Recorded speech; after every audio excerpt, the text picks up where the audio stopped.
काश ये targeted attacks रुक जाते, लेकिन इन टारगेटेड अटैक्स का एक तो हमें बेहद अफसोस है,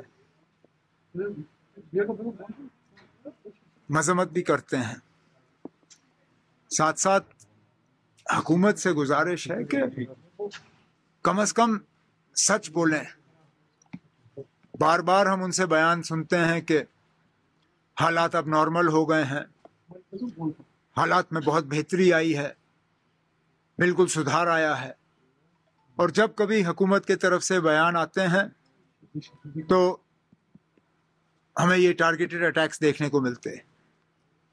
कभी पुलिस को निशाना बनाया जाता है, कभी सिविलियंस को। हालात नॉर्मल है नहीं, ये हम सब जानते हैं।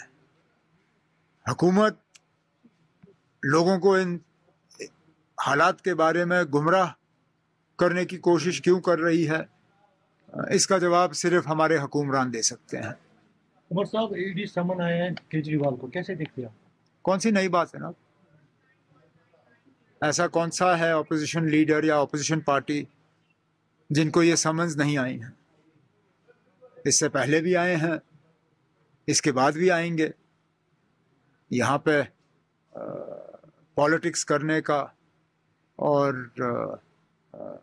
खासकर अपोजिशन करने का ये एक कीमत चुकानी पड़ती है।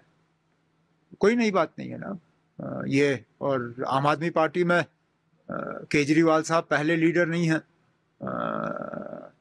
जो इस चीज़ का सामना करेंगे, कि और भी लीडर हैं जिनको बुलाया गया है। उनके जो डिप्टी सीएम साहब थे वो आज भी कस्टडी में हैं।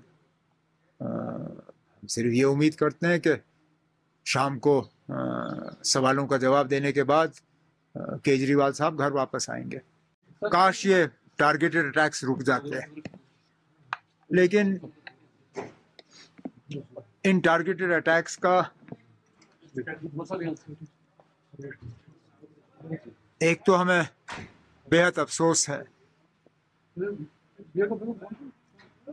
मजम्मत भी करते हैं, साथ साथ हुकूमत से गुजारिश है कि कम से कम सच बोलें।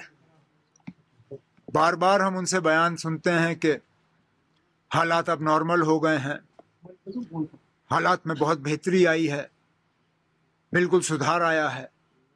और जब कभी हुकूमत की तरफ से बयान आते हैं तो हमें ये टारगेटेड अटैक्स देखने को मिलते हैं। कभी पुलिस को निशाना बनाया जाता है, कभी सिविलियंस को। हालात नॉर्मल है नहीं, ये हम सब जानते हैं। हुकूमत लोगों को इन हालात के बारे में गुमराह करने की कोशिश क्यों कर रही है, इसका जवाब सिर्फ हमारे हुक्मरान दे सकते हैं। उमर साहब, ईडी समन आए हैं केजरीवाल को, कैसे देखते हैं आप? कौन सी नई बात है ना? ऐसा कौन सा है अपोजिशन लीडर या अपोजिशन पार्टी जिनको ये समन्स नहीं आई हैं?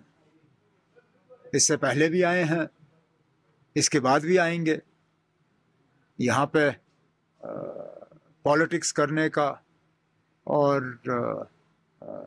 खासकर अपोजिशन करने का ये एक कीमत चुकानी पड़ती है। कोई नई बात नहीं है ना ये। और आम आदमी पार्टी में केजरीवाल साहब पहले लीडर नहीं हैं जो इस चीज़ का सामना करेंगे, कि और भी लीडर हैं जिनको बुलाया गया है। उनके जो डिप्टी सीएम साहब थे वो आज भी कस्टडी में हैं। सिर्फ ये उम्मीद करते हैं कि शाम को सवालों का जवाब देने के बाद केजरीवाल साहब घर वापस आएंगे।